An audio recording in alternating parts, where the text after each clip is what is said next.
انسانی طبیعت کا نا ایک مزاج ہے کہ آپ کے کپڑوں پر کوئی داغ لگ جائے نا تو آپ پریشان ہو جاتے ہیں.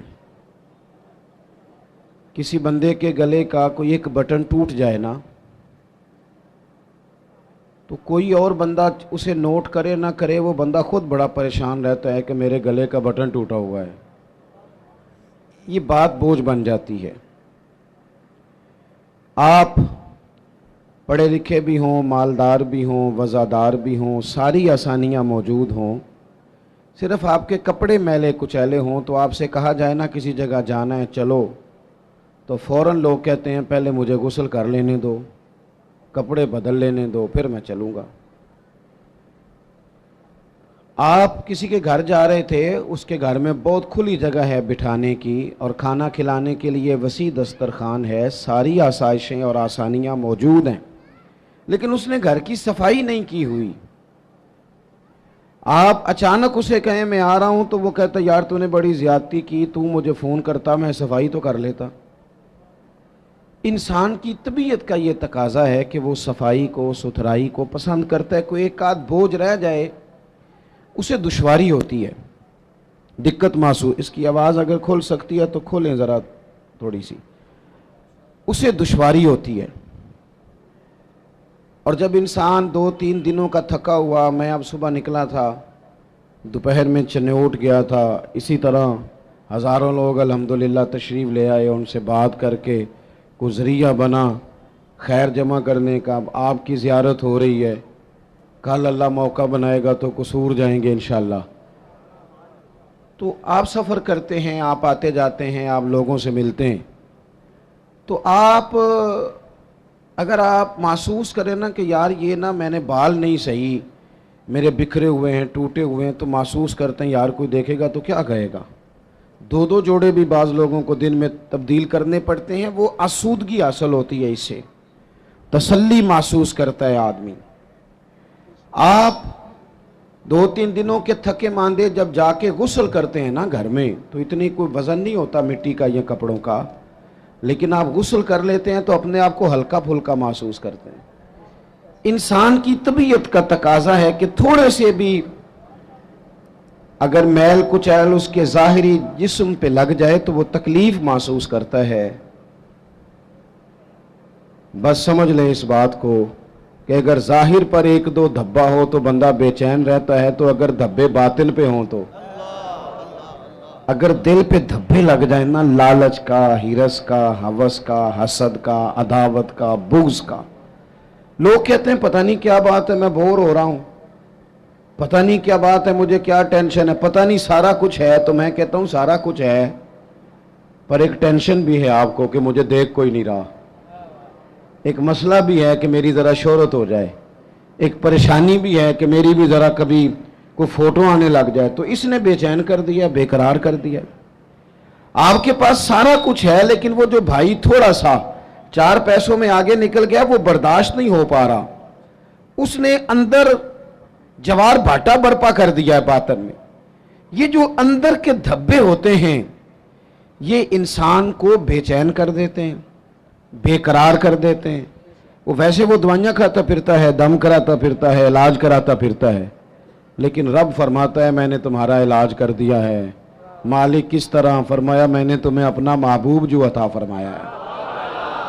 کما ارسلنا فیکم رسولا منکم یتلو علیکم آیاتنا ویزکیکم. فرمایا میں نے تمہیں میں سے تمہیں رسول دیے ہیں، وہ تم پر میری آیتیں پڑھیں گے اور تمہیں پاک فرما دیں گے. جب تزکیہ ہو جائے گا نا، اندر کی صفائی ہو جائے گی، پاکیزگی ہو جائے گی، تو پھر کوئی مکان نہیں حضرت بلال حبشی کے لیے رہنے کے لیے، کوئی مکان نہیں، مسجد میں سوتے ہیں.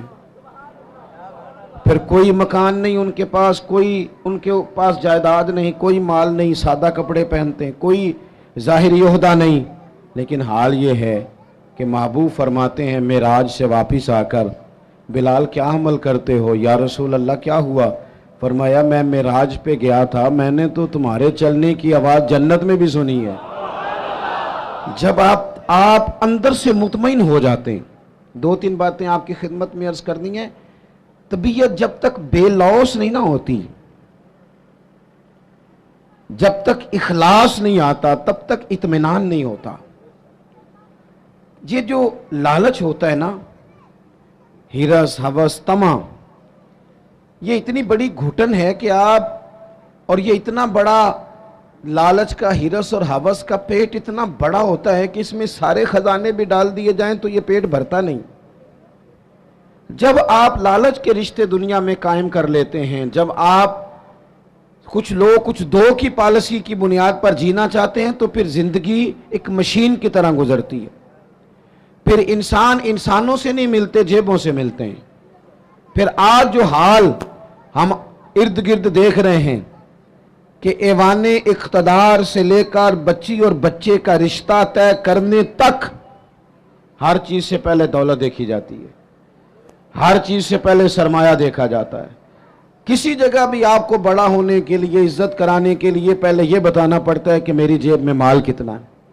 نبی پاک صلی اللہ تعالی علیہ وسلم نے ہمارا تزکیہ یہ کیا ہے کہ حضور نے ہمیں بے لوث، اخلاص والی، درد والی اور مروت والی زندگی گزارنے کا کہا. حضور علیہ السلام کی مکمل سیرت کو آپ پڑھیں گے نا میرے عزیزوں، تو یک طرفہ نیکی کا کہا حضور نے. یک طرفہ نیکیاں تجارت نہیں ہوتی کہ سامنے والا بھی کرے گا تو میں بھی کروں گا. حضور نے فرمایا نیکی یک طرفہ کرنی ہے. اپنی سیرت میں فرمایا، اپنے عمل سے فرمایا. نیکی یک طرفہ کیا معنی ہے؟ کوئی کرے نہ کرے، ہم مدینے والے کے ماننے والے ہیں، ہم نے نیکی کر کے چھوڑنی ہے. اخلاص جب آ جاتا ہے نا، للہیت جب آ جاتی، کوئی 24 گھنٹوں میں 2 کام تو بندہ صرف اللہ کی رضا کے لیے کرے. 2 کام تو اللہ کی رضا کے لیے کرے. ایک تو اللہ کی ہر کام میں دکھاوا ہے، ہر کام میں تسن. بڑا مذہبی، یہ مذہبی سٹیج ہوتا ہے نا ہمارا، یہ مذہبی سٹیج ہے. یہ ہونا چاہیے نا بڑا اخلاص والا، بڑا درد والا. لیکن اگر کوئی سماجی آدمی، سیاسی آدمی رہ جائے سٹیج پہ بیٹھنے سے، تو ہو سکتا ہے سویرے لڑائی شروع ہو جائے. فلان ہی آیا. کوئی پیر صاحب اگر رہ جائیں، پیچھے رہ جائیں، تو اگلے دن ہو سکتا ہے وہ کہیں کہ آئندہ آپ کی محفل کا بائیکاٹ کرنا ہے. آپ نے تو، میں تو صدارت کے قابل تھا اور مجھے نیچے بٹھا دیا. بھائی کوئی تو ایسی جگہ ہو نا، کوئی تو ایسا مقام ہو جہاں یہ ساری چیزیں نکل جائیں. خالص اللہ کی رضا کے لیے انسان کام کرے. خالص. میرے رسول پاک صلی اللہ تعالی علیہ وسلم نے سامنے والے کا انداز دیکھ کر اس کے ساتھ نیکی نہیں فرمائی، بلکہ کریم کا تو ایک منفرد طریقہ ہے پیار کرنے کا. ارسلت الی الخلق، فرمایا میں مخلوق کا رسول ہوں، مخلوق کا.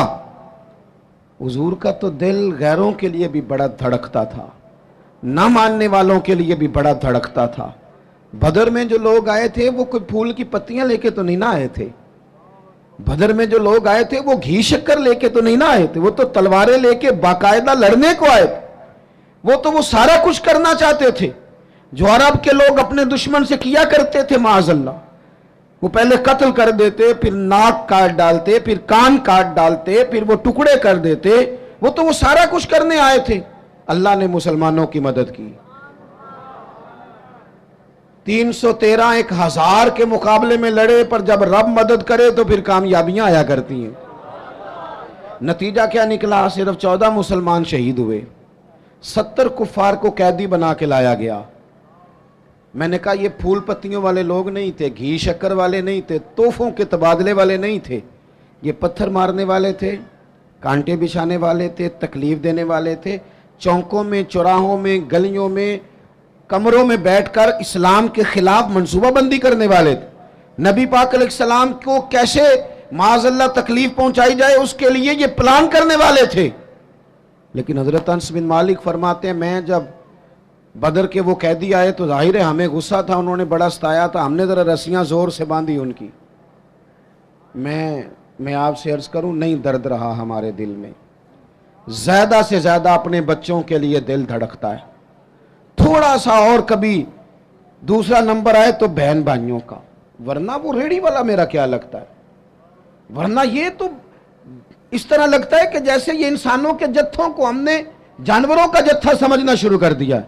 جب لیڈروں کی گاڑیوں کے پیچھے لوگوں کے بچے دھوپ میں بھاگتے ہیں تو وہ اندر ہو کے خوش ہوتے ہیں، وہ ہاتھ ہلاتے ہیں. آپ کیا دیکھ رہے ہیں؟ یہاں کچھ تماشے لگے ہوئے ہیں. یہ بے ہنگم انداز آپ کا، وہ جس آدمی کو بڑا راضی ہونا چاہیے تھا کہ میں لائن میں لگا ہوں، جس طرح میری قوم تکلیف میں ہے میں بھی اسی طرح ہوں، لیکن وہ قوم جو ہے بیچاری وہ کہہ رہی ہے کہ صرف ڈاکٹر چیک کر لے، صرف بتا دے مریض کو کیا ہے، اگر کہیں اور شفٹ کرنا ہے تو اس کے لیے بھی وہ سفارش لیتی ہے۔ لیکن یہ صاحب کیا کہتے ہیں؟ کہتے ہیں مجھے اللہ نے بڑی عزت دیا، میں گیا تو ڈاکٹر اٹھ کے کھڑا ہو گیا۔ تو بھئی قوم کو اس کا کیا فائدہ؟ ڈاکٹر کو بھی آپ سے کوئی کام ہوگا۔ وہ میں جمعے میں دوستوں سے کہہ رہا تھا کہ ہمارے حکمران کہتے ہیں میں بڑا خوش نصیب ہوں، جو بھی جاتا ہے وہ کہتا ہے میں بڑا خوش بخت ہوں، میرے لیے کعبے کا دروازہ کھلا ہے۔ تو میں کہتا ہوں کعبے کا دروازہ کھلنا کمال نہیں، کعبے والے کی بات ماننا کمال ہے۔ اگر کعبے کے اندر جانا تم نے کمال سمجھا ہے، وہاں تو 360 بت بھی بڑی دیر رہے ہیں، وہاں جانا تم نے کمال سمجھ لیا۔ یہ دیکھو کعبے والے کی بات مانی ہے، اور جو تمہیں کعبے کا دروازہ کھول کے دیتے ہیں ان سے کہو چلو ہمارے بے گناہ قیدیوں کے لیے جیل کے دروازے ہی کھول دو، جو بے گناہ ہیں ان کو ہی چھوڑ دو۔ لیکن ہم نے بات ٹھیک ہے، اور پیر صاحب بھی کہتے ہیں میں جناب گیا تو بینک والا اٹھ کے کھڑا ہو گیا۔ بھئی یہ کیا بات ہوئی؟ آپ بھی نہیں لائن میں لگنا پسند کرتے؟ آپ کو بھی نہیں اس بات کا خیال آیا کہ کتنا لوگ دھوپ میں جل رہے ہیں اور میں آیا ہوں اور میں نکل گیا ہوں؟ خدا کے بندو، جب تک بے لوث درد نہیں ہوتا تب تک سمجھ لو سینوں میں دل نہیں ہے، پتھر ہیں، فقط اپنے لیے دھڑکتے ہیں، فقط اپنے بچوں کے لیے۔ خدا مجھے ایسی خدائی نہ دے کہ اپنے سوا کچھ دکھائی نہ دے۔ یہ کیا بات ہوئی؟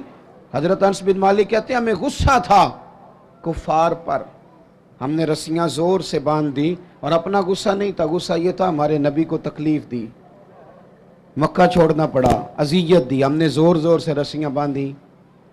لیکن فرماتے ہیں میں رات کو مسجد نبوی میں آیا تو حضور کو دیکھا کبھی بے چینی سے ادھر ٹہلتے ہیں کبھی ادھر ٹہلتے ہیں، میں درد سے آگے بڑھا، میرے ماں باپ آپ کے قدموں پہ قربان، میری اولاد آپ کے ابرو کے اشارے پہ قربان، محبوب کیا بات ہوئی، کیوں اس طرح ٹہل رہے ہیں؟ حضور فرمانے لگے انس تم نے ان کی رسیاں زور سے باندھ دی ہیں، یہ ہائے ہائے کرتے ہیں مجھے نیند نہیں آتی، یہ ہائے ہائے کرتے ہیں مجھے نیند، ان کی رسیاں ذرا ڈھیلی کر دو تاکہ میں سو جاؤں۔ کسی سے تو پیار کرنا یار، کسی کا تو درد پیدا کرنا، یہ نہیں ہو سکتا کہ تو ناجائز کمائی کما کے لائے، تو کسی کے بچوں کا نوالا چھین کے لائے اور پھر تیرا بچہ ڈاکٹر بن جائے، یہ کیسے ہو سکتا ہے؟ تو ناجائز پیسے کٹھے کر کے لائے اور تیرا بچہ انجینئر بن جائے، یہ کیسے ہو سکتا ہے؟ پھر یہ کیسے ہو سکتا ہے کہ تو کسی کا گھر اجاڑ کے اپنا گلشن آباد کرنا چاہیے، کیسے ہوگا؟ آپ اگر چاہتے ہیں کہ ہمارے گھروں میں روشنی آئے تو پھر کسی اور کے آنگن میں دیا جلانا شروع کریں، کوئی تو کام ایسا ہو۔ قرآن تعلیم دیتا ہے قل ان صلاتی و نسکی و محیای و مماتی للہ رب العالمین، کہو میری نماز، میری قربانی، میرا دنیا میں آنا، میرا یہاں سے جانا سب اس رب کے لیے ہے جو تمام جہانوں کا پالنے والا ہے۔ اپنے سینے میں درد پیدا کریں، ایک دوسرے کے لیے گنجائش پیدا، ہمارے پاس گنجائش نہیں ہے۔ میں اکثر کہتا ہوں کہ میں سمجھتا ہوں صرف میری ضرورت ہے، میرے علاوہ نہیں، حالانکہ میرا ڈرائیور گاڑی نہ چلائے تو میں تو سو جاتا ہوں گاڑی میں، وہ گاڑی نہ چلائے تو میں تو پہنچتا ہی نہیں۔ چلے ساری باتیں چھوڑیں، یہ مائک والا اگر اس کا مائک خراب ہو جائے تو محفل کا سارا کام رک گیا کہ نہیں رک گیا؟ لیکن ہمارے نزدیک، میں نے ایک دفعہ نا ایک سپیکر والے سے پوچھا، یہ ساؤنڈ والے سے، میں نے کہا تو اتنی محفلیں سنتا ہے نماز کیوں نہیں پڑھتا؟ وہ مینو کہندا ہے جیڑا مولوی آندا ہے ساڑے نال تے لڑ کے ٹر جاندا ہے۔ ہم تو پوری محفل میں نا ایسے کانپ رہے ہوتے ہیں کہ کسی کو آواز اونچی چاہیے، کسی کو نیچی چاہیے، کوئی کہتا کھول دے، کوئی کہتا بند کر دے۔ تو ہم پہ کیا اثر ہونا ہے؟ ہم تو خوف میں، کیونکہ ہم نے قدر نہیں نا جانی لوگوں کی، قدر نہیں سمجھی لوگوں کی۔ قدر سمجھنا شروع کریں، پیار کرنا شروع کریں، آپ بے لوث ہو جائیں، کچھ کام پیچھے چھپ کے بھی کریں، کچھ کام بیک پہ رہ کے بھی کریں، آپ محسوس کریں گے کہ آپ کے دل کو اللہ نے سکون دے دیا، کچھ اطمینان حاصل ہونے لگا ہے۔ 100 گھر تھا مدینہ شریف میں، تھوڑی سی آبادی ہوتی تھی، 100 گھر تھا۔ امام ابو نعیم لکھتے ہیں 100 گھر تھا، جہاں 2 وقت روٹی بھی پہنچتی تھی،